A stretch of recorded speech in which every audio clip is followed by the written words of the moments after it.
Hello and welcome to the Wheel Route Fantasy Football Show. I'm Kev Wheeler. I'll be your host. I wanted to jump on today just to go over some of the charity best ball draft tournaments or best ball drafts I'm in. Um, there's a couple of them are tournaments, a couple aren't, but there's one in particular that I'm going to start out with. It is the Data Force Fantasy Football. Um, Charity league. It's not a tournament, but it does have some absolutely heavy hitters in there. And I'm going to show you who's there. Where's my screen? Yeah, this is it.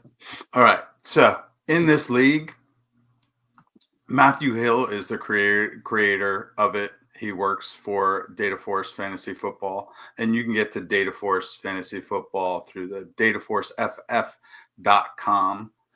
And if you want to see this charity league, it's /charity dash league. We got Matthew Hill. He has most of these guys that I'll be competing against have been at the top of the accuracy ranks for fantasy pros. I believe Matthew Hill was there once or twice. Um, I know once in the regular season he won it because he won. That was the year I took seventh in it. I was leading most of the year, and he took me over at about week 8, and I think he battled Sean Corner for it. And ended up winning. Sean Corner's also in this league of the Action Network. Sean Corner's won the Fantasy Pros competition 4 or 5 times, mostly regular season. Um, but I'm sure his draft rankings are fantastic too. Um, then there's Pat Fitzmaurice of Fantasy Pros. He's been in this league since before he was with Fantasy Pros. Um, he's playing for the Michael J. Fox Foundation. We're all playing for charity, and some of these are some fantastic charities that are actually really connected to me. Um, Matthew Hill's playing for cystic fibrosis. I have a few students that have cystic fibrosis, and that's a doozy of a disease. Um, we have Pat Thorman in here from Establish to Run. Him and Pat Fitzmaurice have won the Fantasy Pros competition a couple times. In fact, I think I am one of 4 people in this draft who haven't won the Fantasy Pros accuracy competition. Um, but everybody in here is absolutely fantastic. Pat Thorman's playing for Boston Children's Hospital. Sean Corner, as previously mentioned, he's playing for the Colon Cancer Alliance. My mom just got diagnosed with colon cancer. So that I'm hoping some of these guys win over me because it benefits me if they win rather than me winning. Um, we have John Paulson. John Paulson's won the accuracy competition 4 or 5 times as well. It was him and Sean Corner going back to back for a while, almost a decade there, probably. Um, but then Jake Seeley, John Paulson's playing for the Children's Hospital of Orange County. Jake Seeley's playing for a children's hospital. I'm playing for a children's village. It's a foster care facility. A lot of us in here playing for the kids. Um, but Jake Seeley is yeah, he's won the Fantasy Pros competition a couple times. I know he took a year off, but I think he's back in it this year. Um, really good, kind, honest kind of guy. Uh, Follow him on the Athletic. Oh, Jake Seeley had some an article with downloadable a projections tool that I am starting to use. I formerly used Justin Freeman's, I think it was. I could have that name wrong. Um, from years ago, he had a tournament and had a whole system of projections that he let us use. And I had been using that for a while. But Jake Seeley has a projections tool that's it's really cool to use. Sign up for the Athletic. I know they're always offering discounts, like $1 or $2 a month. Um, for the first year, and then if you cancel after a year, they'll come back at you like in a month or two with another promotion. So it is worth getting the Athletic, if for no other reason, to get this projections tool and kind of look at what goes into really creating detailed projections. Really awesome tool. Makes it a whole lot easier. Justin Boone for Yahoo Fantasy. Not only has he been one of the top ranking, most accurate, but he's a phenomenal player as well. I've watched him draft a couple times, and he's uh, really smart about the way he goes about things. So Justin Boone, definitely give him a follow. Chad Parsons, he's been in the industry for years. For Under the Helmet. Um, I don't think he's in the accuracy competition, but he's an industry regular and has been for years. Joe Dyken, Fantasy Nerds. I guess he created Fantasy Nerds. I'm not very familiar with his work, but he's playing for Stand Up to Cancer, and there aren't any schmoes in here. I'm actually in one of the other charity leagues. He's in the same league. I think it's the Women of Fantasy Football League. I'll talk about that in a minute. Then, really, my two boys, Josh Larkey. I actually worked for him with the 33rd team last year. Super sharp dude, really knows his stuff, playing for Feeding America. Rob Wozniak. I've been associated with him or known him, been acquaintances with him for probably at least a decade. Well, maybe about a decade. He did work for Pyromaniac. Uh, uh, it was a podcast, and I think they had a website too. Yeah, um, back in the day, and he really was one of the first to kind of recognize me and try to pull me on the podcast. I know there was an episode where he was trying to get both of us on Pyromaniac podcast at the same time. That didn't quite work out. And I think we've yet to really be on the same podcast together, but one of these days. In fact, I might invite him. Um, Definitely one of the most accurate. In fact, um, he got second place in the accuracy competition so often that we call second place Waz place now. Um, there was also another accuracy competition he took down a couple of years, and where I came in was placed a couple of times. Um, I can't think of the name of it now. It's in my bio actually. uh, it was Fantasy Nations accuracy contests. And leader of the pack was Justin Freeman's. And there you can see me. I'm playing for the Children's Village. You guys should know who I am by now. If you're not quite sure who I am, though, go to wheelrouteff.com. There's an About tab that's there for me. Just wanted to kind of go over and uh, give you a look at some of the absolutely heaviest hitters in the industry are all in this draft. And I'm going to go through this draft a little bit. I'm actually going to be writing an article that probably will cover all of the charity drafts, but this one I'll actually feature in a couple articles. If nothing else, I will definitely have a picture of this when it's finalized in my rankings, which I planned on really hitting it this weekend. So there should be a couple articles out on the website. I plan on streaming every day this weekend. We'll see about tomorrow, but definitely Friday, Saturday, Sunday. I have drafts I'm signed up for, so I'll be streaming them at night. And maybe during the day, I'll do some streams too, because there's some player news that we need to get to before we kind of look much further beyond these drafts. When I'm done reviewing these drafts, I'm actually going to go through a couple of my slow drafts on Underdog just to show you what I'm up to on the slow draft streets. All right, so hopefully you can. It's probably tough to see there. Let me see if I can somehow make that bigger. Yeah, that kind of works better, doesn't it? All right. So starts out pretty normal. It is your standard PPR league. I believe it's start three wide receiver and a flex. Um, just kind of, yeah, your standard PPR with an extra wide receiver or a third wide receiver and only one flex. 24 rounds, but you do pick kicker and defense. And I'll kind of get to my strategy on that in a bit. But it goes pretty status quo. So in most years, I feel that running backs go a lot quicker. And now that I'm looking at it, I really jumped on that running back train really quickly, but I'm not mad I did. Um, I was debating.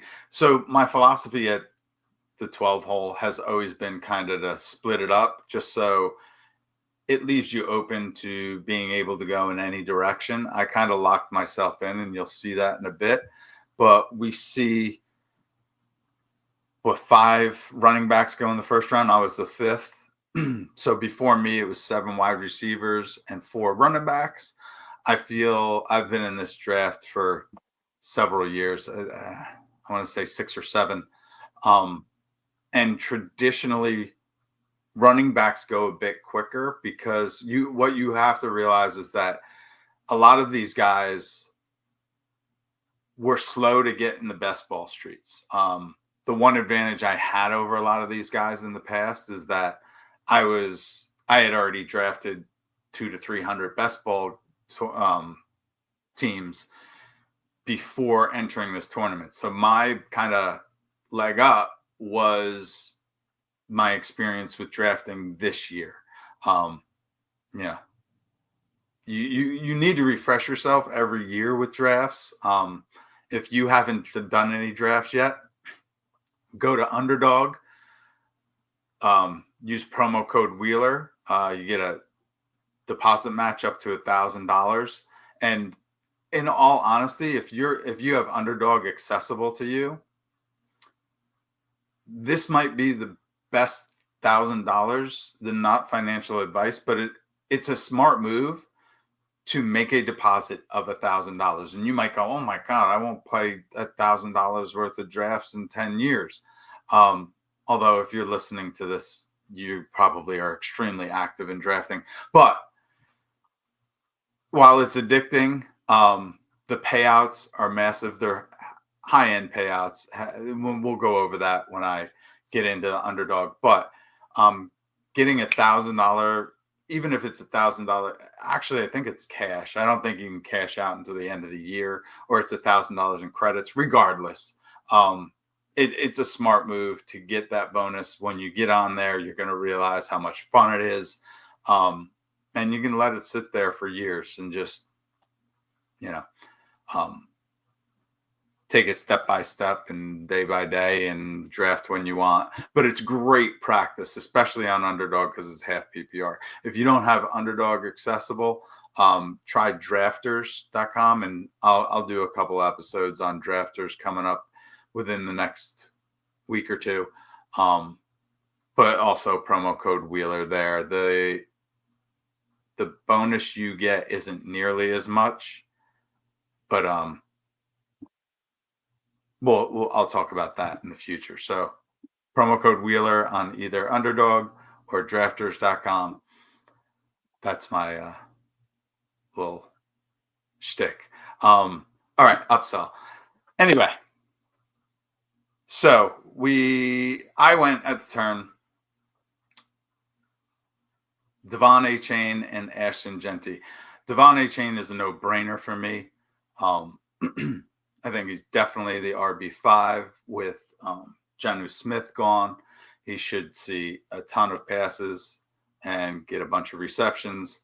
And I expect him to have a similar year to what he had 2 years ago. He gained weight last year because he wanted to be more durable. He wasn't nearly as effective, so he's lost the weight again, kicked that speed back in. I expect to see 2023 Devon Chan in 2025.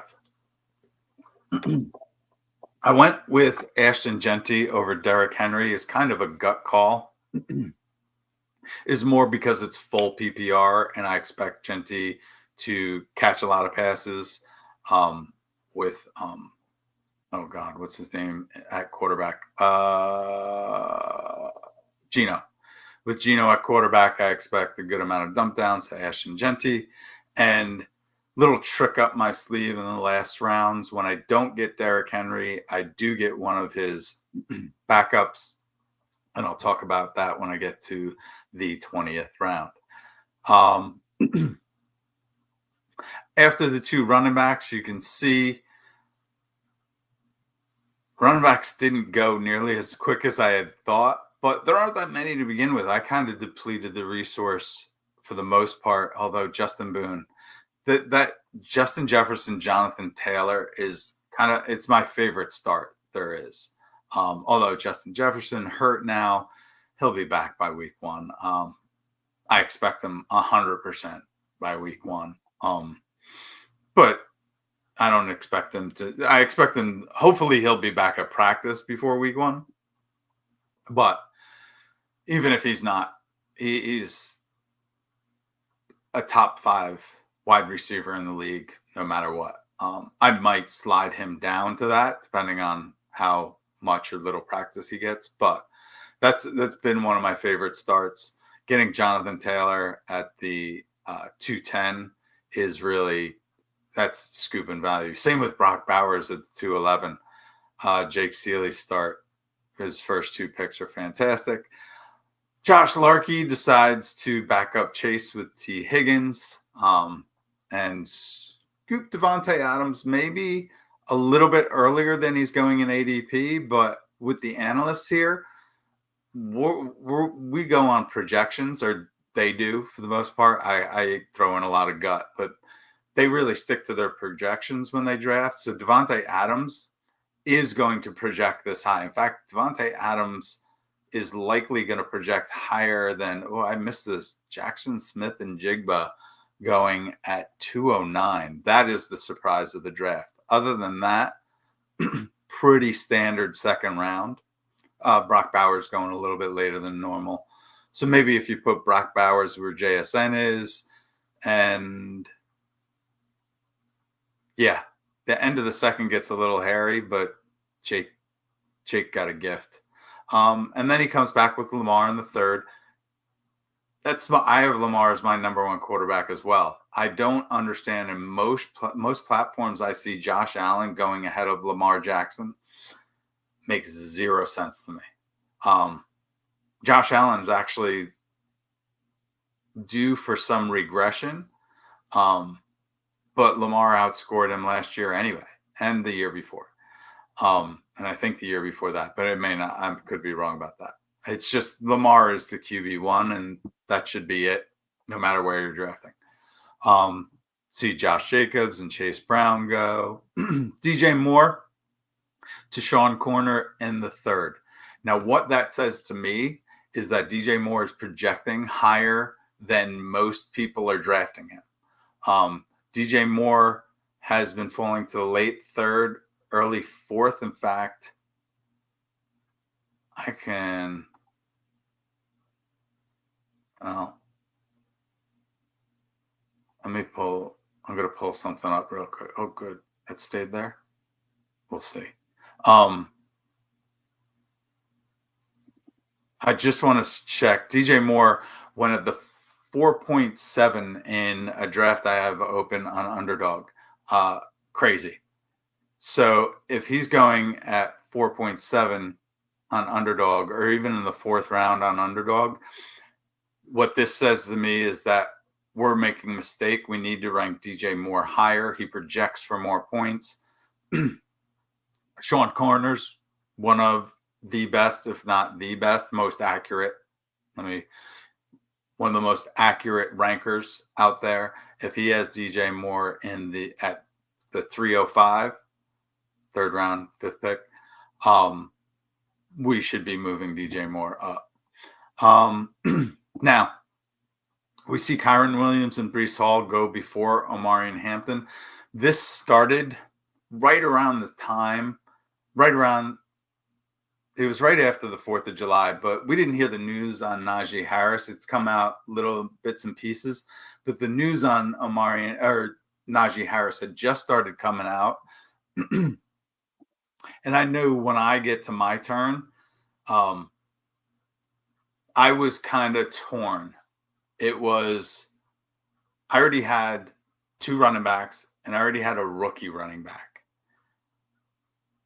So I looked at Omari and Hampton and I went, if I went Brian Thomas Jr. instead of Ashton Genty, I would have gone on Marion Hampton at the 312-4-1. Um, we'll see. That might be my biggest regret at the end of the year. Um, Trey McBride in the third went pretty late. Other than that, pretty standard. Marvin Harrison should be, I would think, should be dropping. I like my Mike Evans pick. I think Mike Evans should go before Marvin Harrison Jr. and DJ Moore, um, and Kyron Williams. But I can understand all of them too. Then I went with Tet McMillan. Man, I am so overloaded on him. I really need to slow down. I just don't know how. Um, Here we see Terry McLaurin going in the fourth. Now it goes to John Paulson. So maybe we're missing something, but I think the hesitation on Terry McLaurin, one, he's not going to match his touchdown total from last year with Debo being there. And two, he's holding out and he's probably going to hold out the whole preseason because he's asking for a ton of money. So wide receivers that hold out inevitably have a hamstring injury within the first couple of games because they're not in football shape. And that's why we see everybody tweaking their hamstrings at this point in time. But yeah, but mid fourth, I can see why he started to take him. But that Terry McLaurin is kind of the reason I'm overloaded on uh, Titaria. Tet. Sorry, I'm not going to call you T Mac. That's just that's beneath you. Um, I'll practice your first name, but not going to. Yeah, like he's listening. Anyway, Alvin Kamara going at 402. Now, Rob did tell me that he's kind of winging it and going by the seat of his pants. The one thing I will say about Data Force, I don't know if you can upload your own rankings. I didn't actually try, but their ADP is really skewed from other ADPs. And so you really have to search and scroll for the guys you want. So maybe he scrolled and didn't see Hampton there. Not that I don't like Kamara. I like him better in redraft just because he always misses a few games. If the Saints don't trade him, there's a chance he could just shut it down the second half of the year. He's on the last year of a contract. The Saints stink. There's really not going to be a reason for him to play.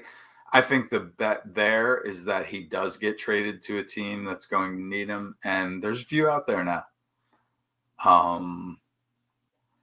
Then we see Jalen Hurts go before Jaden Daniels.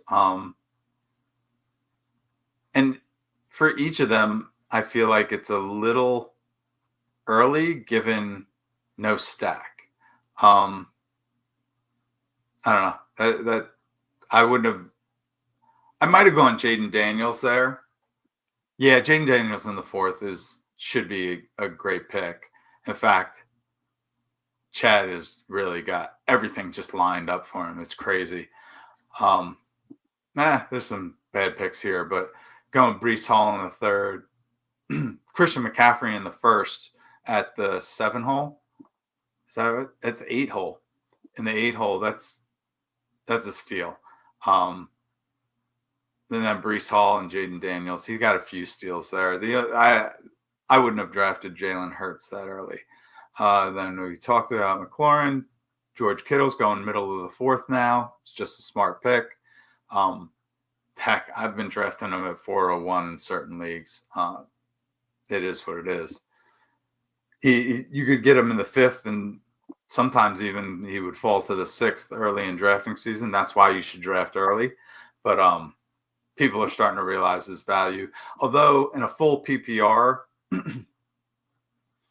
there are some other tight ends late that probably present equal value to Kittle. Kittle is better in a half point PPR. He gets a lot of yak. He scores touchdowns.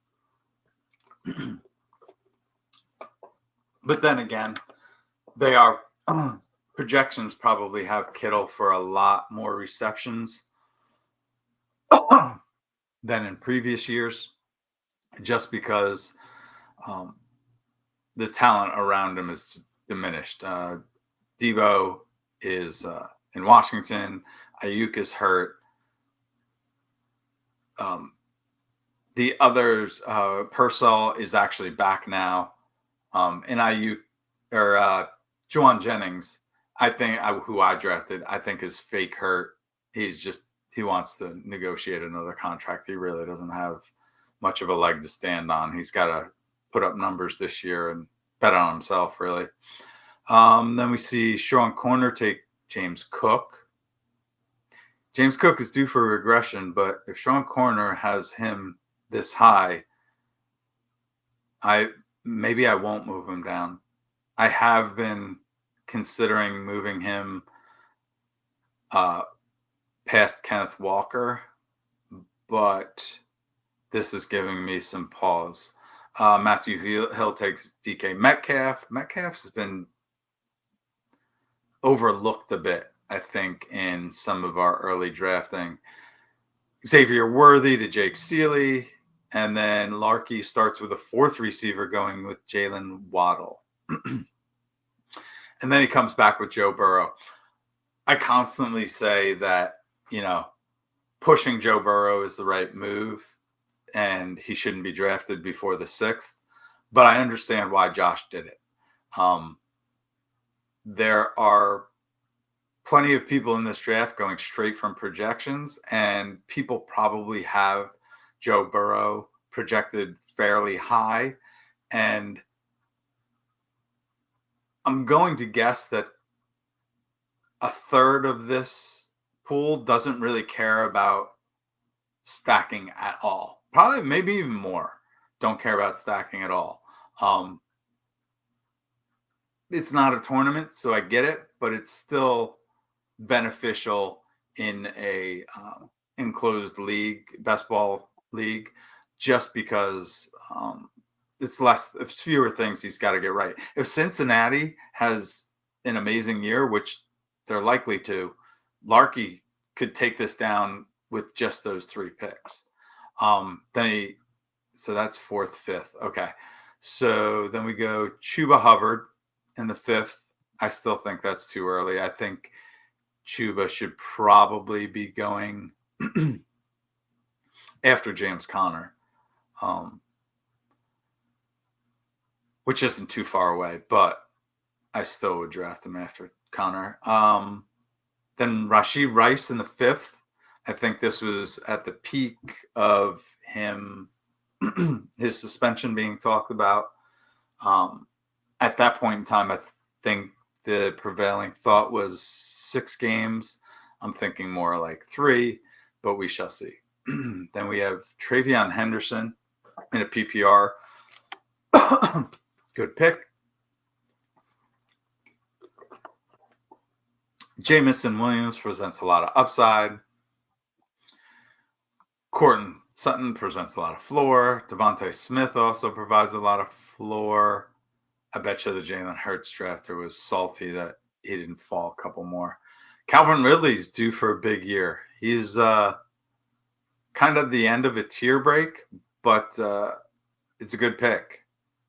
Calvin Ridley in the fifth, good pick. James Conner, he felt like he needed a running back. George Pickens presents a lot of upside. Travis Hunter upside. And then we were at the very end of a tier. I feel like most people have Zay Flowers ahead of some of these guys for a safe floor. I think in ADP he's right going right in this territory, but I felt that is though Zay Flowers had gone long enough, and in a PPR, I feel like Zay should put up good numbers. And then I kind of went with another floor pick in Jawan Jennings, maybe a reach. I probably, in hindsight, now that I look, I would have gone with Olave. Olave is a smarter, better pick. In fact, Nathan Yankee just published an article where Chris Olave is one of his top 3 must drafts. So yeah, that was a mistake by me, but I'm not mad at Jennings because I did later stack him. Um, we have Swift going. How much time am I burning here? I'm about a half hour in. Um, I'm just gonna go over kind of some picks I kind of really liked. End of the 6th, RJ Harvey. I feel like this crowd might be sleeping on the rookie. When you project RJ Harvey, most people are projecting a dead split with not TK Metcalf, JK Dobbins. And then Pacheco is another great pick. So for starting out 0 RB, this is a great recovery. Harvey and Pacheco. I mean, if Pacheco stays healthy, he's going to get 15 touches a game, probably more, uh, maybe 15 rushes and some receptions. That's 225 touches by the 250. He'll get 250 touches by the end of the year, and that offense should be fantastic. And then RJ Harvey, I believe, is actually going to emerge as the kind of bell cow in Denver, even though they like split backfields. Who else here? Matthew Golden in the 7th is nice. Debo in the 7th. I feel like there was somebody, Jaden Reed, who I got, I felt dropped tremendously. And Rob what are you doing, man? Judkins may not even play this year. Um, that was a rough one. But I grabbed TJ Hawkinson, full PPR. I feel like Hawkinson will be a security blanket, especially in the first few weeks while Addison is suspended. So I really like that pick. And there isn't a tournament at the end, so there's no playoffs. It's just straight 17 weeks.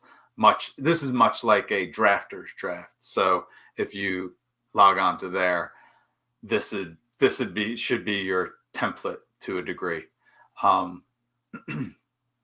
But I think Jaden Reed was the end of a tier. Brian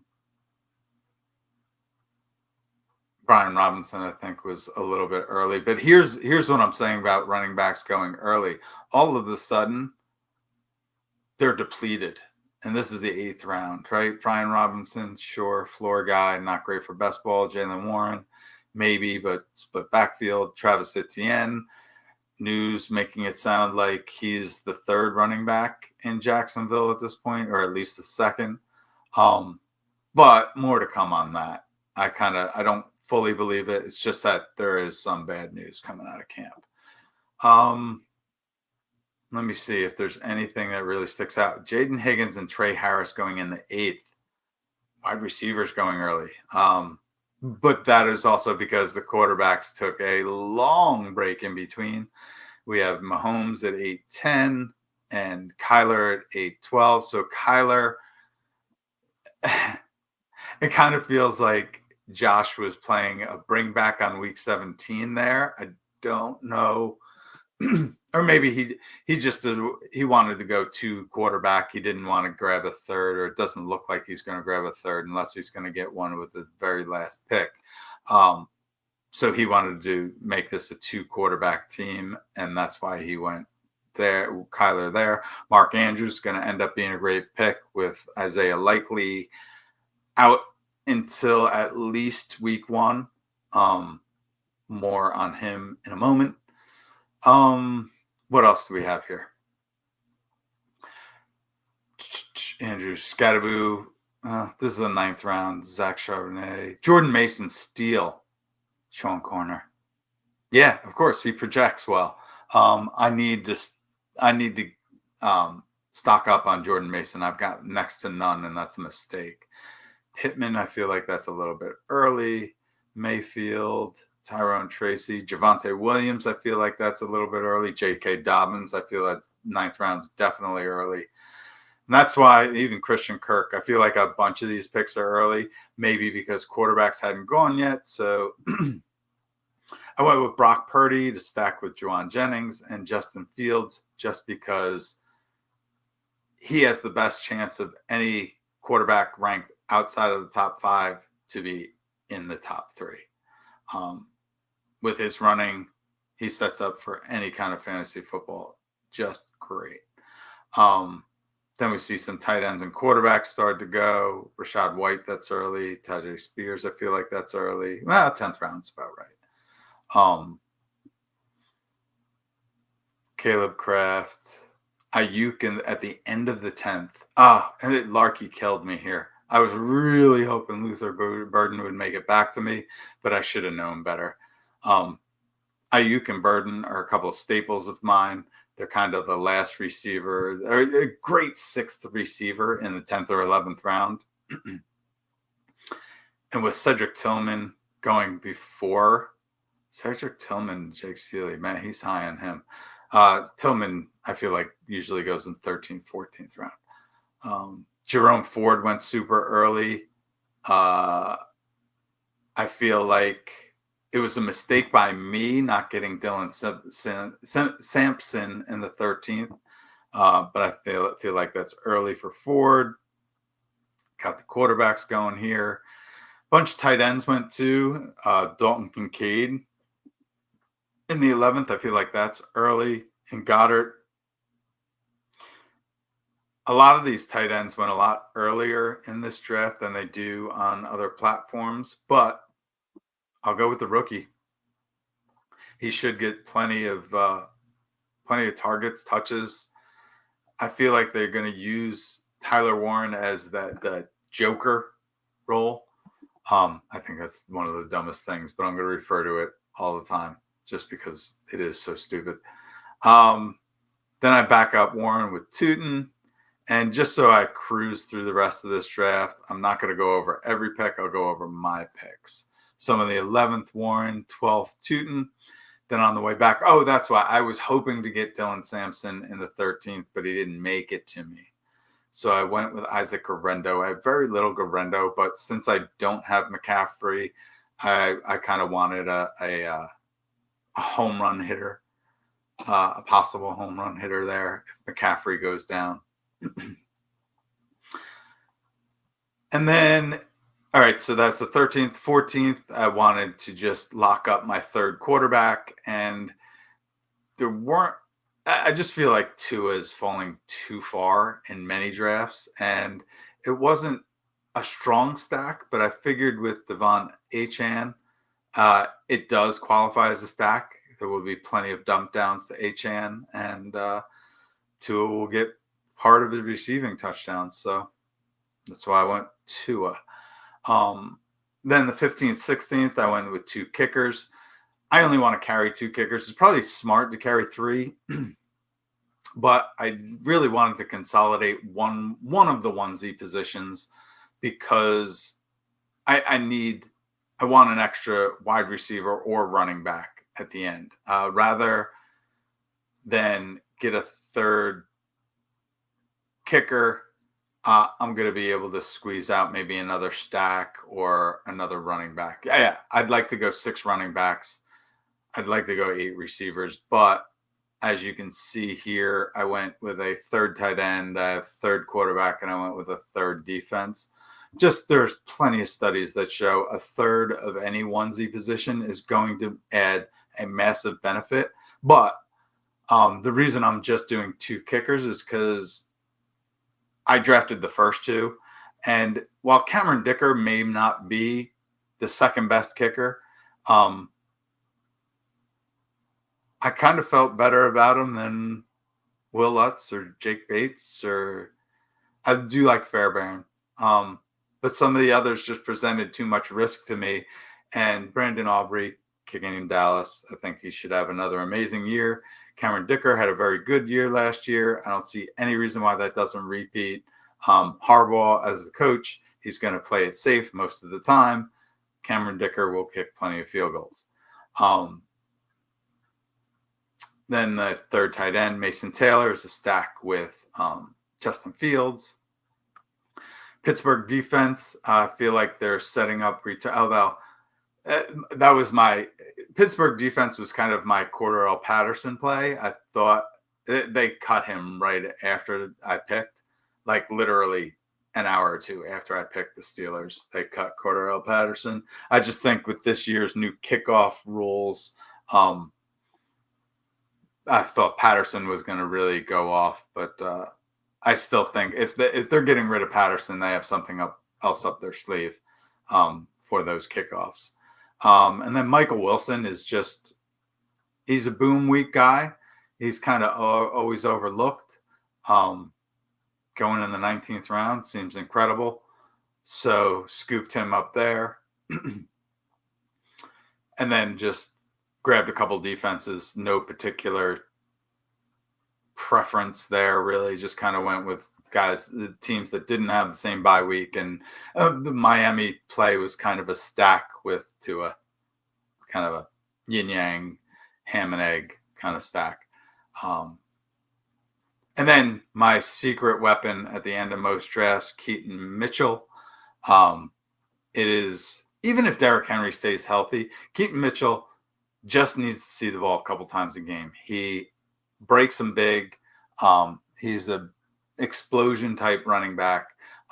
They even talked about him not being able to see many touches or even get on the field. But he doesn't need to get on the field that much. I'll go over some news. I may not get to it today, but want to kind of move on. Another thing I wanted to show you was that Data Force Fantasy Football has a tournament that is open to the general public.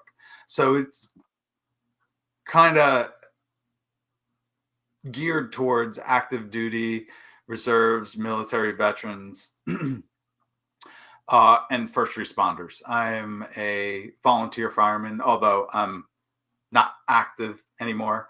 I did 30 years of active volunteer fireman. And I'm getting older, so I'll let the young guys take over the active roles. But that's how I got into this in the first place years ago. I know it took a couple of years off, but I click the button. It's a one-click entry. Bam. I think you probably have to have an account with Data Force. But yeah, it's a tournament. If you're active duty, or even if anybody in your family is active duty or veteran or first responder, go ahead and join the tournament for them in their name. It'd be cool if it got real big. This is a really good one. But yeah, former, or I guess current technical volunteer fireman, first aid, CPR certified, former lifeguard, backup nurse at the school I teach at. Yeah. So I qualify as a first responder. I see danger, I run to it. Could be the death of me. But all right. So the next fantasy tournament I'm in is the Women of Fantasy Football. This tournament, and actually let me kind of go to what they said in the chat about it. Maybe I'll show.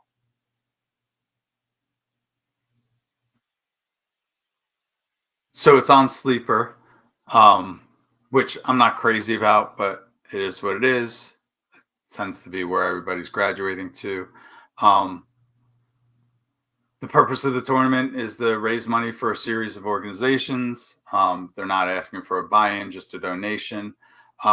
It's going to help the Women of Fantasy Football Galvanize Scholarship Fund, help women get into the sports industry. Sports media. Designed to provide women in sports media the tools of being successful. Cool stuff. I actually ordered a shirt and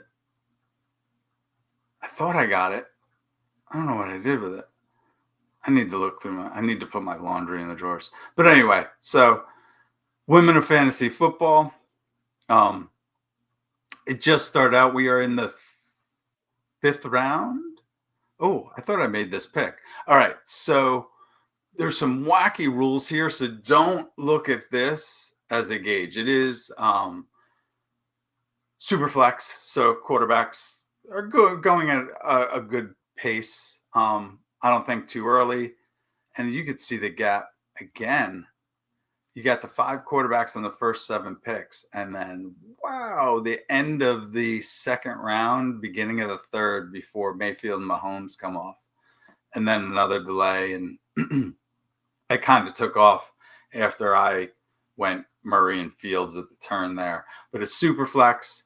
It is for running or for anybody, it is 0.25 per carry. Hence why I like Kyler Murray and Justin Fields. So they're going to get 0.25 every time they run ball. It doesn't seem like a whole lot, but it certainly adds up. And I got Christian McCaffrey at 111. Well, I guess in a super flex, that is not too extraordinary, but a lot of receivers going off the board. It is start three wide receiver, but it's also three flex. So I'm probably going to want a running back for the flex, and I'm going to go RJ Harvey as my next pick. I thought I made this pick before I started this. Oh, and the guy of the turn went with two running backs too. Well, I knew he was going to go running back. I knew he was going to go with two running backs. He didn't have any running backs, and he's probably now looking at the scoring system. Oh, tight ends. He grabbed Hawkinson because it is a 1.75 tight end premium, but I'm going to double check the rules here. And I probably can do that right in here. I'm used to doing this on a tablet and not laptop, so I'm not quite sure. So the scoring is this. It's full PPR for everybody, but running backs get an extra zero point 0.5 per reception, which is why I love McCaffrey and A-Chain. Wide receivers get an extra 0.25 per reception, and tight ends get 1.75. So really, the tight end premium is minimal because you have to compare it to what everybody else is getting. So if wide receivers are getting 1.25 per reception and running backs are getting 1.5 per reception, the 1.75 per reception for tight ends, yeah, boosts their scoring, but it certainly doesn't boost it much more than either wide receiver or running back. You really have to get the guys that are coming up with massive amounts of receptions. And at the turn, I don't have any receivers yet. The best receiver I see out there is Mike Evans. The Hawkinson is the tight end I would be looking for right around here. He's obviously gone. Just talked about that. I'm just going to go with Mike Evans, and I keep clicking the player name, thinking that there's a way to draft them when you pull that up, but it's kind of over to the side there. All right, so those are my picks in that league. Women of fantasy football. I know they have a Blue Sky page, and you can follow me on Blue Sky as well. It's Wheel Route FF at or .bluesky.social. Women of fantasy football is Women of FF at Blue Sky or .bluesky.social. Go ahead and give them a follow. Seems like a pretty cool organization, and I'll be wearing their T-shirt when I find it. Oh, I share this tab instead. There you go, Blue Sky. Women of fantasy football right there for you. The other Charity draft I'm in is Fantasy Now's Super League. Super League's a unique and ambitious fantasy football tournament that combines competitive best ball style formats with a charity driven mission. They're doing this for the Children's Miracle Network through Extra Life. Um, there's an Extra Life page. So visit fantasynowplus.com. Fantasy Now Plus, spell out plus.com. Um, and then backslash Super League Draft Tool. Um, if you follow, I wonder if Fantasy Now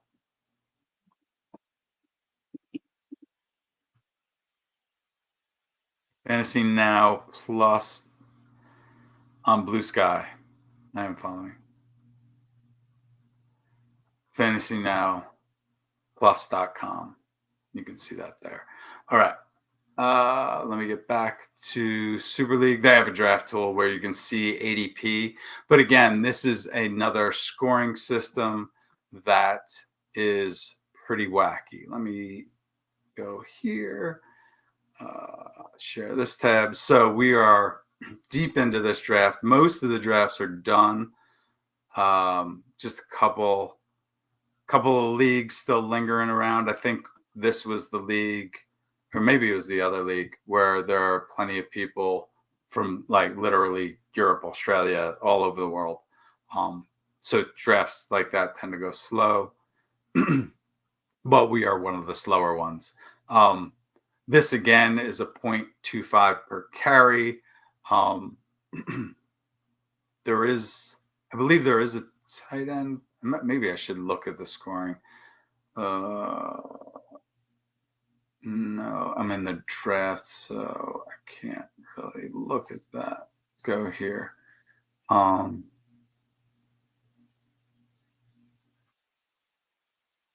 League. No. Players, trending, trades, scores. Hmm. Um,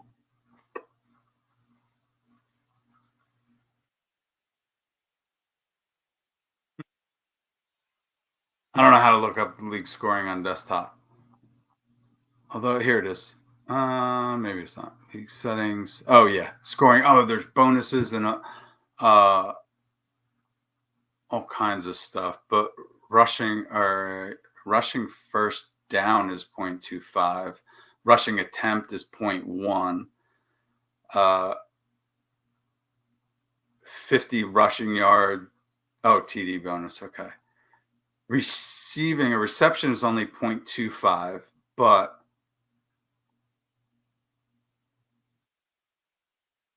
so a reception is 0.25, but running backs get a full point. So the running backs get 1.25 per reception. Receivers get an extra 0.75. So receivers are 1 point per reception.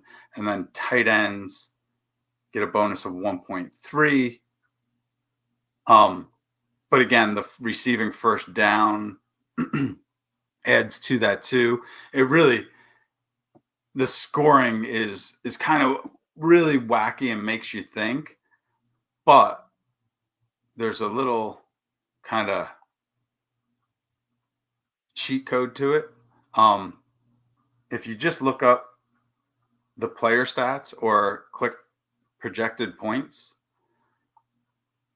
it's literally going to tell you what the projected points for everybody is. So we can see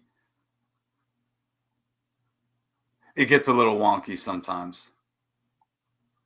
Yeah, you got to double check it. Now, see, I have it.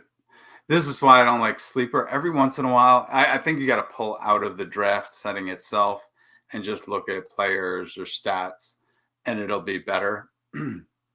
Do it by projection 2025. So it will give you. My point of that is you can look up what the projected stats are, and while the projections aren't that great as far as just going off median projections. You don't want to draft off projections, but if you're deciding between two players, especially if they're at two different positions, look at that projected scoring because it really almost breaks it down into tiers for you. Um, as you can see from my draft, running back had the greatest disparity between the top and the middle tier. So I went running backs early, squeezed in a Justin Fields before he had his little toe boo boo. Um, Came back with three receivers. And this is a super flex, but the scoring for the positions is so boosted by those bonuses that it kind of evened out the scoring. So like there's another tournament for mostly amateurs, got a few professionals in there. Scott Fishbowl, it's famous for sure. It's because he sold out to Matthew Berry and he blew it up. But um,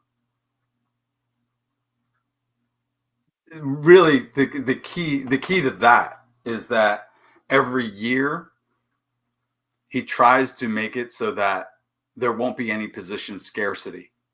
And that is what a lot of these tournaments do. You have to find the nuances in the scoring to determine where there's a slight edge and what position might have the most scarcity. For me, in pretty much all of these drafts, it was running back, not the Data Force one. That's just a regular PPR. Josh Larkey did great by going zero RB there. I went zero RB in the Data Force one last year and came in last place. Every year I'm in third or fourth place. I came in second once. But yeah, last year was last place, so I need redemption in that one. Excuse me.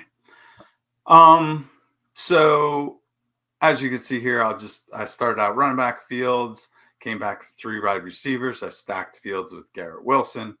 Um, yes, I get it. Fields isn't the best one to stack. The jet stack, and I later stack it with Mason Taylor. So a jet stack isn't really what we should be focused on, but I think you're going to see a better passing Fields this year too. I feel as though they're really building that offense around him so that he succeeds. Give him every chance to succeed. I think that's what they're doing. But he also signed a contract that's easily it doesn't cost the Jets much, but it is easily replaceable next year. So there's some beauty in that. It doesn't cost the Jets much, so they might give themselves a second year option. They may not decide on that until after the NFL draft, depending on what their record is, where they're picking, that sort of thing. But they have him signed for 2 years, and I think it's only like 20 million a year. So kudos to the Jets for pulling that out. And I have a feeling the Jets will at least be explosive on offense this year. Devontae Adams. This is before the Stafford news, but I'm fine with Devontae Adams with Garoppolo. And then McMillan, T. McMillan. Again, I feel like I got him everywhere. Although I'm in a draft with Tyler O, who came in first in Fantasy Pros accuracy last year. He has literally sniped me on every pick. I will go over that draft when I do redraft. But man, every single pick, he's sitting right next to me, and every time it comes around, he takes the guy that's next to my queue. Anyway, uh, got Purdy again. Purdy and Fields seem to be my stack du jour. It's PPR, and we went over the bonuses, so I needed a tight end that gets receptions. Engram should get plenty of receptions, should see the ball plenty. If he stays healthy, he should have a big year. He's not a big touchdown scorer, but he does everything else. So quarterbacks getting depleted. I went with Bryce Young over Anthony Richardson and Geno Smith just because of the stack. But I contemplated just waiting on that Bryce Young pick to see what would come back to me in the next round. But I'm extremely happy I took a quarterback there whether it's Young or Richardson or Geno Smith. Um, just because what I would have been left with on the way back is just miserable, whether it's Sam Darnold, Aaron Rodgers, Russell Wilson, Tyler Shough. Tyler Shough, I don't mind in some underdog leagues. Oh no. Oh, I autoed that. I'm gonna have to. I got 20 minutes. Okay. At least I had my cue set, it looks like. Sorry, I just took a look at my underdog league. I expected to get to that, or underdog drafts. I expected to get to that maybe 10 minutes ago. But it looks like it autoed one of my picks. I had something in the queue anyway. No big deal. All right. So after Bryce Young, I came back with Jalen Warren. Just felt the need for some running back. Um, I probably should have gotten Purcell. Yeah, I should have gotten Purcell to stack with Purdy. That was a bad move. Do I have naked Purdy? Purdy's not pretty naked. Might need some last round magic in that. Oh, 20 rounds. Maybe not. This league also has kickers, no defenses though. Okay, so and Jaden Reed really slid here. But then you see the running backs really took off early. But I ended up with Godwin. Yeah, might he might miss most of camp. Again, I don't think it matters a whole lot. There's a picture going around with him having a swollen ankle. It's taped up. It's and if there was swelling, they wouldn't let him on the field. Bottom line, not in the preseason. Um, he had the surgery. If there was still swelling from the surgery, there's no way they would clear him to do any on-field activities. He is now on pup, but I can almost guarantee Godwin's going to be ready for the regular season or within a couple weeks. And in this, it's best ball, so I don't have to worry about starting him. Then just going through, I grabbed Tootin, Bashal Tootin. I have a bunch of them. Running backs were really disappearing. I might have wanted to come back with Tank Bigsby there, but man, I love Luther Burden and him still being around in what was that, the 13th round? I can't even see this actually.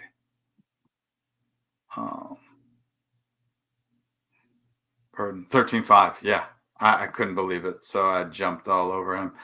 Even though Rashid Shaheed was still there, I'm a Burden fanatic. Again, came back with Mason Taylor, talked about that already. Got a kicker as soon as one kicker. 15th round is my kicker round. Actually, that was 16th. Oh, no, that was 15th. 15th round is my kicker round. There's third round reversal in this draft. That's what I forgot to mention. But I was eyeing up Aubrey and Dicker. I had tough decision to make with McLaughlin, but I just felt as though he had the most opportunity. Like Daniel Carlson for Vegas, I was on him, but he's pretty low ranked by a lot of other people. Harrison Bucker, I won't pick. I think he's a douchebag. And then the Cincinnati kicker probably would have been good. Chris Boswell always is amazing, but the Pittsburgh Stadium is the toughest to kick in. Boswell does it well. That's why they're going to pay him for as long as he's around. But there's always that chance that a kicker just loses it, and you don't want to lose it in Pittsburgh Stadium. I think it's the wind or the ground or something screwed up. It's just notoriously for visiting kickers have an impossible time. And then here in the 16th, grab Dylan Sampson. Thinks he's a steal. Should be going probably up in the, let's see, remind right around the Rashad White, Bashal Tutin, J.K. Dobbins, the Spears, that kind of that realm. Now that there's a lot of questions about Keyshawn Judkins. So that reviews that one. Again, that's the Sleeper League from Fantasy Now. Just go to Fantasy Now Plus, fantasynowplus.com. All right, let's take a look. Oh, there was some player news. I'm gonna show you my Underdog tab while I get to some of the player news. Some of this is from yesterday. Damian Martinez could be a decent last round pick with Kenny McIntosh going down. That's a Damian Martinez running back, Seattle Seahawks. Chicago Bears coach Ben Johnson said Roma Duze has a unique skill set that we're going to look to capitalize on. To me, that means a bunch of gadget plays or gadget only plays. I want to hear about him getting targets, not his unique skill set. Justin Jefferson, Kevin O'Connell says there's zero worry about Justin Jefferson's hamstring being ready for week 1. So that all that tells me is, yeah, he's hurt, but we're taking all the precautions necessary, and you probably won't see Justin Jefferson on the field much, on the practice field much. You certainly won't see him in preseason games. They're going to rest him, rehab him, and go from there. Jahmyr Gibbs, the Athletics' Colton Pouncey reports that Jahmyr Gibbs is usually the first back on the field with the starters. So in previous years, he and Montgomery would split snaps with the starters, with Montgomery actually usually going first because he was more the first and second down back. But it sounds like Jahmyr Gibbs has taken the first team reps first. So his first round ranking, and even some people having him as RB1 overall, not something, it sounds reasonable. Sounds reasonable. Jahmyr Gibbs should see an uptick in touches, even with Montgomery back. The Athletics' Nick Kosmitter reports RJ Harvey and J.K. Dobbins have routinely ran with the first team offense in training camp. So this is very similar to what I just said about Gibbs, right? So RJ Harvey and J.K. Dobbins are splitting the first team touches. McLaughlin is getting sprinkled in once in a while. RJ Harvey is either 1A or 1B. He's not a backup. He will take over that role almost completely by the end of the year. He'll out by the time your fantasy playoffs run around. RJ Harvey should be seeing 70% of the touches, I would say 65 to 70% of the touches. So that's why you want Harvey, especially if he's your RB3. Just a great pick. Kate Otten, hamstring, didn't practice Tuesday. He's a contingency pick either way. People have to be hurt for him to get targets. And now they got Egbuka, and I don't think Kate Otten getting the same amount of touches he got last year. Isaiah Likely suffered a small foot fracture and could return for week 1. Need to step up my Mark Andrews drafting. And if Likely's going pretty deep. So I wouldn't be afraid of Likely in the in the late rounds, and they should drop to later and later rounds with this news. But Mark Andrews will probably steadily climb soon.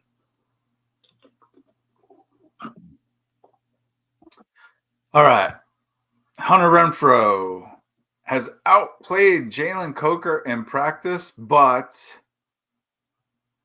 suffered a minor hamstring injury. That's something to watch. I like Hunter Renfro in the last round of your draft. Um, Hunter Renfro to me is kind of like the Adam Thielen from years ago before he blew up. Although Hunter Renfro did have an amazing rookie year, Hunter Renfro was out with an autoimmune disorder and obviously still has it, but looks to be overcoming that. And hamstrings suck because they could be nothing, but they could linger forever. Um, so that's something to just keep a monitor on. Anthony Richardson, the athletic Zach Kiefer believes Anthony Richardson was sharper during the team's first two padded practices than Daniel Jones. Anthony Richardson should be treated like the starter there. Daniel Jones should be treated like the backup. Um, who is likely to get some play here and there. So, like, if you're in a um, two quarterback or a super flex redraft league or dynasty league, Daniel Jones is a commodity to just kind of keep on the best bench just in case. A deeper bench. If you only have 16, 18 roster spots, I don't think Daniel Jones is worth drafting. But if you got 20 or more, he's a good commodity to hold on to. Bengals released Zach Moss, no surprise there. Xavier Worthy is in the league's concussion protocol. Um, yeah, it's pretty crazy there. All right. I think I got all of that. I do have more news that I will discuss tomorrow. I'll review this weekend earlier in the week. That was just the news from this morning. Today, I will backtrack in my next episode. All right. So you've been staring at my underdog screen for a while. What do I have here? I'm in the fourth round.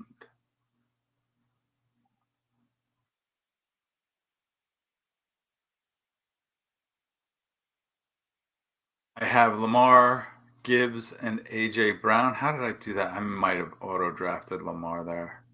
That's the only thing making sense to me there. Because usually with AJ Brown, I wouldn't get one of the other premier quarterbacks. I'd wait for Hurts. That stinks. I had to have autoed that. I do need a wide receiver though. Look at that kiddo going here at 34 overall. That's too early. All right, I gotta go wide receiver. By my rankings, I have Pickens, DJ Moore, then Devontae Smith. I've been, as I've said before, neglecting DJ Moore a bit.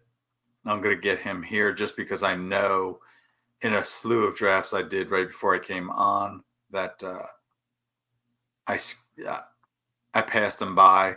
And after watching Sean Corner draft him in the third, there's no reason why I shouldn't be drafting him in the fourth. As you can see here, actually, I drafted Pickens over DJ Moore in this draft just a few minutes ago. And let me see what I probably put something in the queue. So my queue is DK Metcalf, Cortland Sutton, and Kenneth Walker. I have Bijan, T. Higgins, George Pickens. I'm very tempted to get Kenneth Walker. Oh, I also have Trey McBride.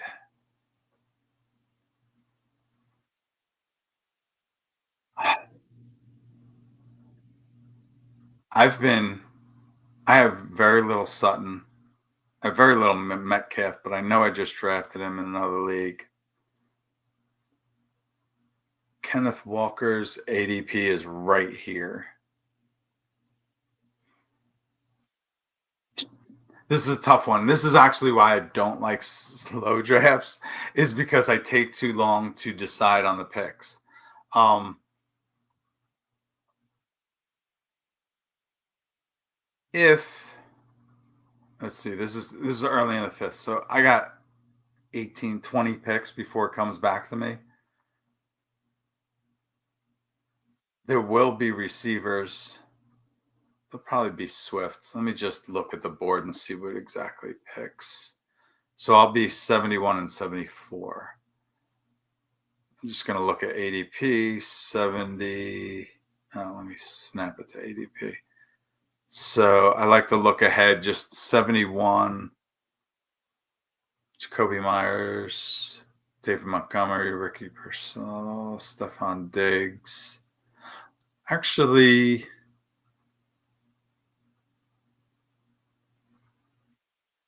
might be Swift. It might be Montgomery. Although the wide receivers are plentiful.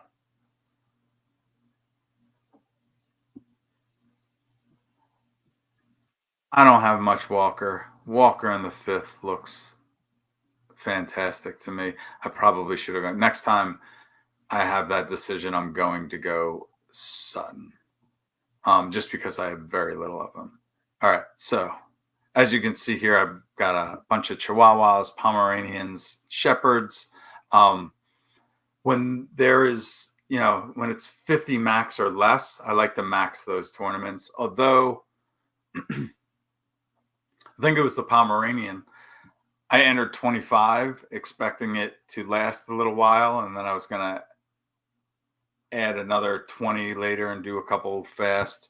Um, but as I tried to jump in at the end and load another 20 slow drafts, there was only a 20-second clock available. So, like, all the slow drafts they close out the slow drafts when I think it's 90% full. So kind of stinks there. Ooh, I'm still in the first round of this one. And they're probably pissed at me. So I've got the fourth pick. So Justin Jefferson's been falling. I have tons of Jefferson as he was falling. Um, I'm gonna pause on my Jefferson. Saquon at 4 feels like not a steal, but a value. I could have gone Gibbs. I could have gone McCaffrey. That can go any direction. That's why, again, slow drafts are tough because it gives you too much time to think. I'm glad I didn't overthink that one. All right. So, what do we have here? I'm going to look at the draft board real quick. I'm going to poke it out. You can't see that.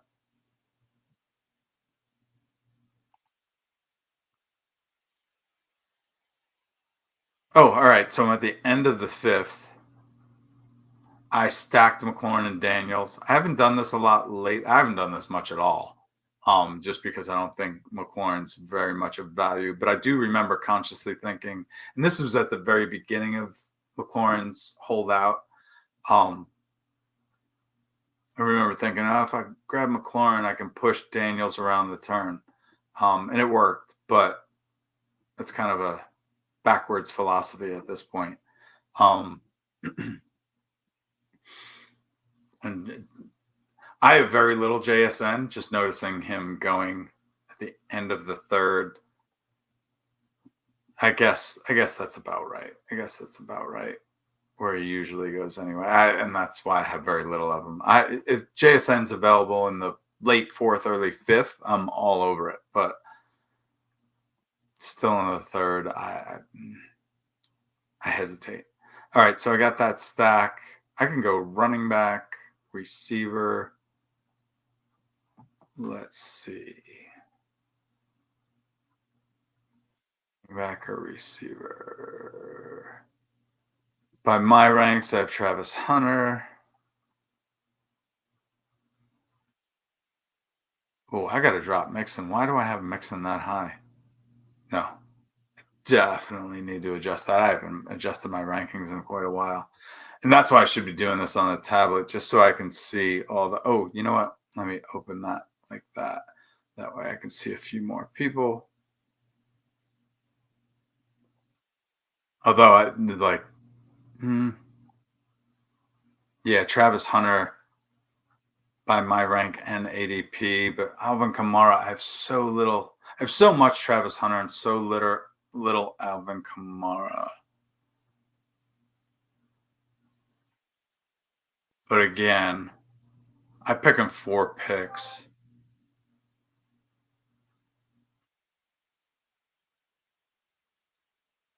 I grab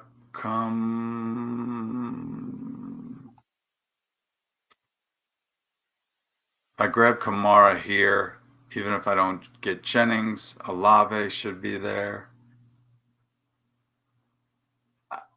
I have plenty of the other running backs. I'm gonna split this.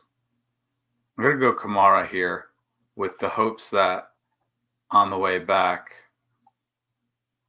I will grab yeah, I'll get one of those receivers on the way back. So I don't see much of a play difference between.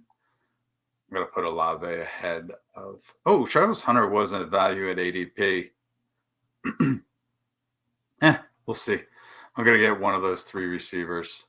And I think normally what I would do is grab one of the receivers there, and then wait for either Kamara, Connor, or Harvey on the way back, just because I really don't have a preference between those three running backs. But I have very little Kamara because I always end up with Harvey, is really what it's come down to. And I have very little James Conner too, but I don't think he's the difference maker in the league. And there's going to be like, there's got to be an end to the James Conner story at some point. He's getting older. He's, oh, um, Booty. Uh, what was I saying? James Conner. Oh, he's getting older. One of these years, the age is going to hit him. Fourth round. Ooh, there's McLaurin there, but I think I'm a Mike Evans guy, and it's definitely receiver. Grab Josh Allen in this one. Just a few picks ago. And yeah, Rushy Rice too early for him. McLaurin, I missed the stack. Don't want to bother with that. Mike Evans in the fourth just seems like a steal. And again, I probably have a ton of them. I should look at my exposures. That's the thing about slow drafts, though. Checking your exposures is just kind of like I'm missing 50 drafts that I'm currently doing, and actually going to be a lot more. Um, yeah, waking up to being on the clock in 20 drafts seems like a lot, but it goes pretty quick while I sit on the toilet. I actually reserved these for this show, which I'm going to end in 10 minutes because I got someplace to go. All right, so let's go to this draft.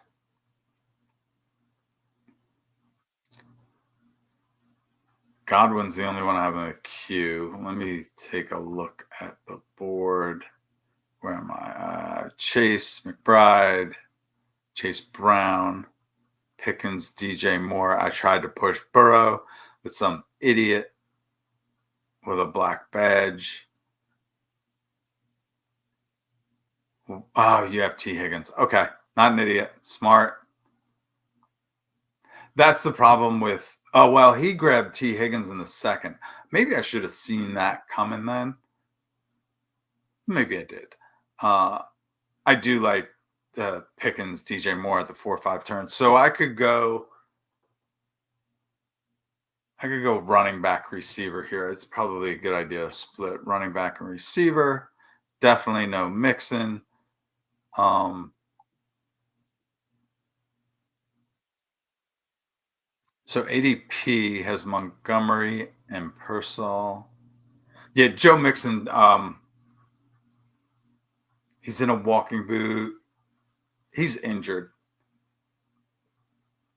I know Elvin Silva last night said he's taken him out of his top 150. Um, I would not even consider mixing until the double digit rounds. So 108 or later. Um, he may not. There's a chance. There's a chance he starts the season on pup, 6 week pup, the real pup. So I'm staying away. Just taking a look. Dallas, Chicago, Arizona. I could go with an Arizona stack, and that brings my Cincinnati bring back for week 17. But I'll just queue up Kyler for the comeback. I just poked myself in the nose. That's weird. Pacheco or Montgomery. I got like no Montgomery. I have very little Pacheco too. God, ADP. So by ADP, it's Purcell. And let me get him because I backed off him a little bit and probably need to. Gives me a nice little stackable possibility um, later on. And then it's either Montgomery or Pacheco because I do feel the need for a running back here. I have so little Montgomery. You know what? Here we go. Tiebreaker. Chase Brown and Isaiah Pacheco have the same bye week. Montgomery it is. All right, let's keep on rolling.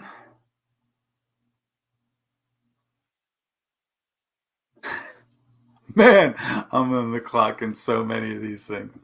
All right, maybe I need to speed it up. I'm actually going to have to end here. Hmm, maybe I got 20 minutes in me. All right, so 409. Jaden Daniels looks like a steal. Let's see what I.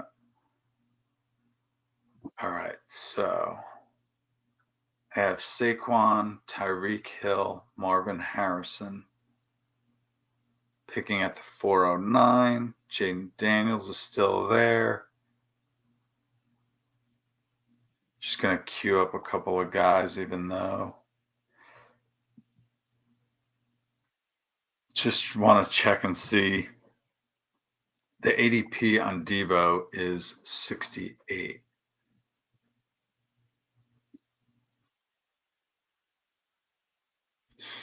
I'm going to try to push Debo around, see if I can get him at 69.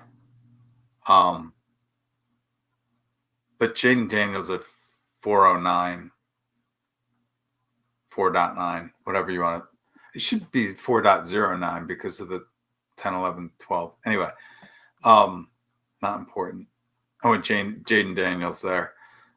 I have in these drafts, I think you've seen me go elite QB a lot, but I really hadn't up until the past couple of weeks. So I need to stock up on some of those elite QBs, especially when they're falling. Like Jaden Daniels falling to the end of the fourth round is a rarity, as far as I've seen. All right, so seventh round looks like. Let me go to the draft. Looks like by my rank, Godwin is in the queue, but I haven't knocked him down at all either. Ooh, I haven't knocked. I need to knock Mooney down too. Let me take a look at this team. Jonathan Taylor, Brees Hall.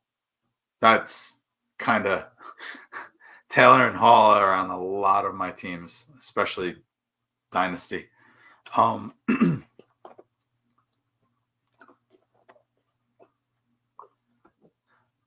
Going with two rookie wide receivers, Malik Neighbors and Olave. That is some high risk receiver zone. But I don't need. If there was something like something. Ooh. If there was something consistent here with somebody with a high floor, I would consider that. Hawkinson at tight end might be a move. I have two running backs, so Pollard isn't necessary. Don't have anything to stack Mahomes with. If I had anything to stack Mahomes with, seventh round. No, I always wait until the eighth round. If Mahomes is there on the way back, I might do that. I'm gonna grab Hawkinson here, though. Hmm. An injured Godwin, Josh Downs with Anthony Richardson isn't great. Tony Pollard, I already have two running backs. He does fit in. I feel like the most bang for the buck here is Hawkinson. Maybe a little bit early on him, but fits kind of a need in my roster there. All right. Next one. Whole bunch of wide receivers in the queue. Get a better look. Is this the one I just drafted Kenneth Walker in? So this was I was going to leave it up to fate. I'm grabbing George Pickens. I grabbed DK Metcalf in an earlier one, right? Yeah, that allowed me to do that super quick. All right. As you can see, I like the full draft board, being able to kind of see all the parameters. This might be another one where I just picked. Really, I went Devonta Smith. Oh, in the fourth. Okay. 411, Devonta Smith. I was trying to push Jalen Hurts around the turn, but the guy at the turn didn't let that happen. That doesn't make any sense to me. He's not stacking him with AJ Brown.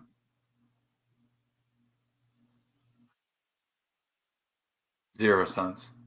All right. So couldn't push Hurts around. That leaves me Metcalf, Waddle, Hunter, James Cook. I just talked to now. Just talked about somebody drafting James Cook right around or earlier than this spot. I have him at 47. ADP is 43. It's probably the right time to get Cook. I only have two receivers, and I'm not crazy about Marvin Harrison. Crazy about any of these receivers. This is a tough one. Ugh. Oh, I'm definitely getting Kyler Murray on the next go around or later. Wow. All right. Maybe two or maybe a couple rounds later. Actually, sorry, I got to check this. 71, 74 are my next picks after this one. Kyler Murray's ADP is 95, so I'm going to push him around that one too. But I have Marvin Harrison and Trey McBride, so I could get anxious and pull the trigger. All right, by ADP, James Cook or Metcalf is going to be 20 picks before I get. Let me just. I've already checked this, right? I've already checked this. I just feel nervous not getting a running back here. I'm going to go with Metcalf, even though I'm not thrilled about it. Oh, did I say not going running back, not going wide receiver there? So I went with Metcalf. I got to remember to check bye weeks. I've been passing that, and not a great move right now. Ooh, nobody in Q. Who do I have? Achan, Marion Hampton, AJ Brown, Terry McLaurin. So I'm at 5'9". Ooh, that's weird. Oh, my bad. 5'9". By my rank, it's Travis Hunter, Zay Flowers, Jawan Jennings.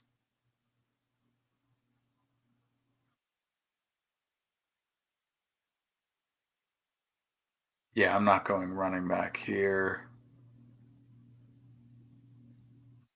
Let me go with upside. Travis Hunter, 5.9. I feel like he's falling further than that, but he was the Zay Flowers was the ADP value, but I'm only gonna draft Zay at that price when I have Lamar Jackson, or he is by far the last of its tier, um, which is coming up soon. I think I talked about that in the um, Data Force draft where I got Flowers and Jennings at the 5-6 turn. Next one, Pomeranian. Holy cow. I got to get through these drafts one way or another. So, might as well do them on stream, right? I had 10 more minutes max. All right. So, 4.3. Jaden Daniels went. I'm not a McLaurin guy, as I've said before. I do like Worthy, Tatura, Tatura, Tut- McMillan, and Pickens. Um,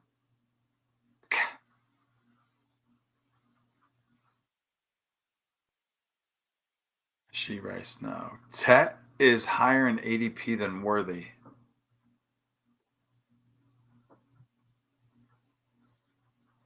I don't care. I have so much Tet.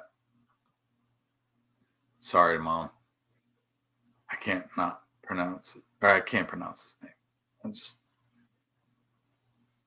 and T Mac to me is the corniest thing there is. All right. I'll just try to call him T McMillan. And here we go again. So Rashid Rice's ADP is 35, which is way too high. But I'm at pick 54.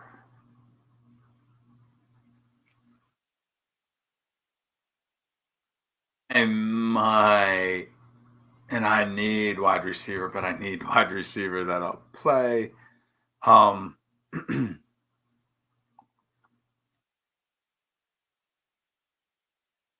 it's Rashid Rice or Travis Hunter.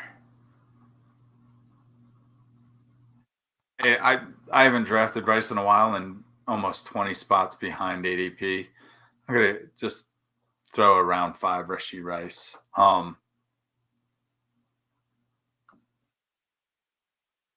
I probably won't draft him again until he falls to the 6th, but I feel like that's I mean, his ADP is 35, which I think right now is way too high. I think the last time I looked, I think I had him ranked 54, which is where I think I just drafted him. But so if that's it, I'll double check that too. But if that's it, that's pretty right on, right on where I would pull the trigger. And mainly because the other guys I was looking at were what Travis Hunter and Zay Flowers. Zay Flowers, he's a floor guy. He's better. Zay Flowers, I feel, is better in PPR. I really should look at that, but he's not a touchdown scorer. So, um, but Travis Hunter, Jalen Waddle is probably who I should get here. Let me look at what I need. I have 2 running backs. I need receiver. The heck was I doing there? Josh Jacobs was a little bit hasty, but I don't have a lot of them. That's probably what I was thinking. Um, yeah, let's go with Waddle. Ceiling floor play with Janu gone. What do I have here? I don't know why I talk like that. Well, I spoke like that, I should say. All right. So here I have Hampton, Jefferson, McConkey, Worthy. I could probably use a running back. It looks like, all right. So James Cook in the fifth, 10 spots behind ADP is a value. I could use positive role model for Omari and Hampton. So there he goes there. Kind of mixing that rookie up with some veterans. I kind of like to do that, as we saw in the the first charity draft, the Data Force charity draft I did. I didn't want to draft Ashton Genty and Amari Hampton together. Just two rookies seems like a rather volatile play, which I guess in Underdog is beneficial, but in the other it wasn't. But here, getting James Cook 10 picks behind ADP, I'm probably missing some news, but I like to check the news before I do this. And I did that, but maybe I'm maybe I'm missing something there. All right, so Chihuahua 2. Oh, this is first round? 1.10. I still like to see the whole board. Um, Let me see what happened here. Wow. Chase and then four running backs. Bam! Off the board. So I have Nico or Achan. Genty slipping too. I'm going to go Nico. To me, he's a tier. Nico is in the neighbors Puka tier. Along with Jefferson now. CD Lamb gets bumped up to that first tier with Chase. Jefferson gets knocked down a little bit just because he could start the season slow. Yeah, Nico is the pick there. I'm hoping one of those two running backs come back. Even if not, like I'm not disappointed with Amon Ra or Brian Thomas, but I definitely like to split at that turn, at the 1-2 turn. Split running back, wide receiver. Oh, I haven't put any background music on, did I? That's all right. I'm going through these pretty fast and I'm talking a lot. So no need, no need. All right. So I do have my cue set on this one. Puka, Malik. This is the 10 or 1.8. Hmm. Let me look.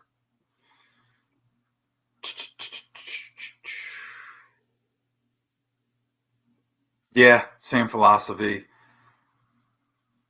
It's Puka time. I have all these three receivers are definitely in the same tier for me. Earlier in the year, I was Neighbors ahead of them, but Neighbors has a little toe foot something going on. It's just enough to nag him throughout the year.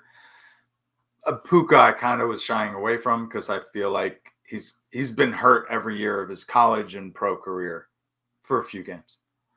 Um, but in best ball, that doesn't matter a ton, except in the first round. Nico is kind of the most consistent there, but it's Puka time.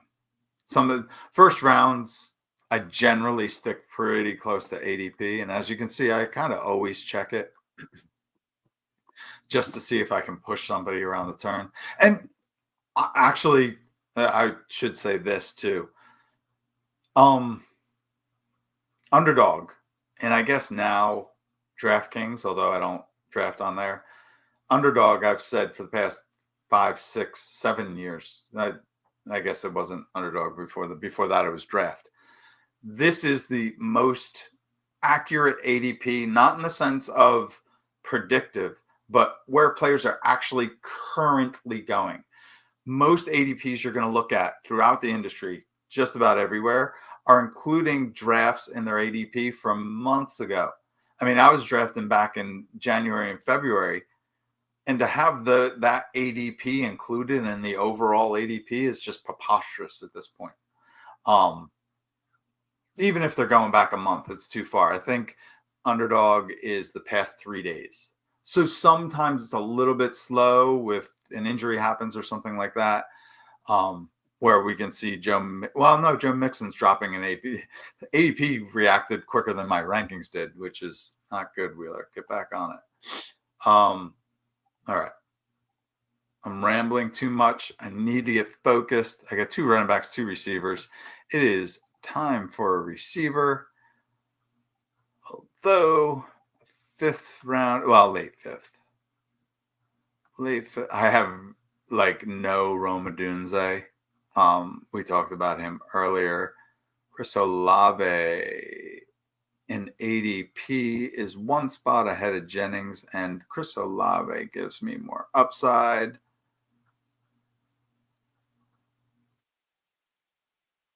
Yep, Olave time. Did I mention Nathan Yankee? Included him as the three must drafts of the year. So I listened to Nathan Yankee from PFF. He's might be the only person I listen to at PFF. Um, but he good. Oh, CMC available at the 108. Yes, please.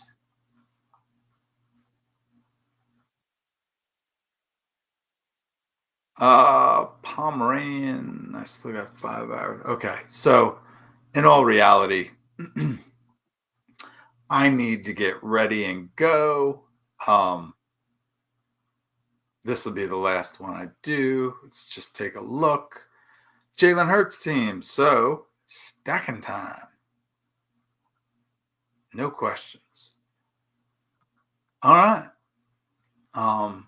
Hope you enjoyed the show. I have time on the clock to get to those other slow drafts later. I should be, maybe one more. Maybe one more. Just to give myself a little bit of cushion. Although I might be late for a date, which is not great. Oh, CMC available again at 1.9. Really? Did I miss something? Yeah, I'm high on CMC this year. So it's a pleasure talking to y'all. Actually, this won't be uploaded until I get home from that date. So you guys will be able to access this tonight, July 30th. Be on the lookout for daily streams for this weekend anyway. I'll be on a plane this time next week, I think. No, not this time next week. Thursday next week. But nightly streams, maybe daily streams, maybe both. This weekend, articles coming out, rankings updated. Should be able. It should be a plethora of stuff for you to peruse over the next week or so. Because we getting in it. All right. Y'all have a good night, and I will check you later to pull one from JD. Go District.